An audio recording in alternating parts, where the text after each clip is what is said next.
you want to dance, right? Just a little bit. Every Wednesday morning, we always love seeing what Max is cooking up with Tsaparis Science. Yeah. You got some out-of-this-world stories for us We'll today. keep it in the sky, though, for this one. This is pretty interesting. Drones obviously taking over the world, right. But now one organization has come up with a way to combat these flying spies. Boeing has developed a laser gun. This one right here. It actually used beams of energy to destroy targets in midair from miles away. The manned gun helps track targets by using a video game controller. Once the target is located, it can be destroyed in mere seconds. The U.S. Army plans to place these on top of armored vehicles. Is this just going to be for drones, or is this going to be like... Because couldn't this potentially have some very scary consequences? I mean, what I've heard and what the article said specifically was that we're going to see this used on drones, which again, maybe it's the size. size. Maybe because it's obviously other planes and helicopters. Maybe they're too big. Yeah. So it can measure the size of a drone. Intense, but again, also kind of important because people are very, very scared of drones, and this is at least one way to combat them. And privacy concerns and questions. So. All right. Well, the U.S. keeping it sort of local or national here hopes to actually do something it hasn't done since 2011: launch astronauts into space. This week, SpaceX revealed the design for their new Dragon capsule that can seat 7 passengers. There will also be an emergency escape system in case the launch goes wrong, which is pretty interesting.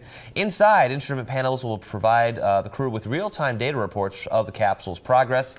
SpaceX hopes to carry humans to the International Space Station by 2017. So just a couple more years.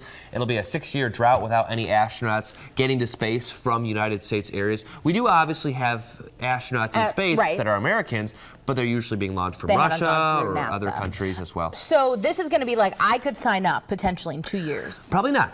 I mean, probably not me. You know, but you were just mentioning more qualified. You were just mentioning Amazon, of course, wanting to start making tours for folks going up into the space. That's just great. Like, you're going to have to go through some training because that does stuff to your body. A lot of stuff, for sure. Well, I'll let other people be the guinea pigs. This one was interesting as well. A falling meteor over the skies of Bangkok, Thailand.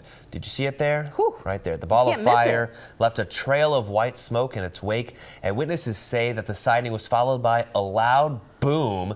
Scientists estimate the meteor burned up 62 miles above ground. Quite small, though, only weighing a few pounds. This is something, like, you can see, like, just how close that was coming to civilization and buildings and traffic. Yeah. If it was, like, a little bit closer, I feel like we could have been talking about some damage. It's all about perspective, though, because they were seeing it from Bangkok, but actually the meteor, if they were able to hear it, meaning you were closer to it, was in a very rural area. Isn't that so crazy, it's crazy when you start putting that perspective together? And for sure. Man, but luckily, luckily, all burned up. Yeah, sorry, I didn't realize these were all kind of intense Tsaparis Science stories. Today, right? Keeping it on the intense side. Early this morning. Tsaparis Science each and every Wednesday morning. Max, we always appreciate it. Stay with us. We've got Money News when we come back.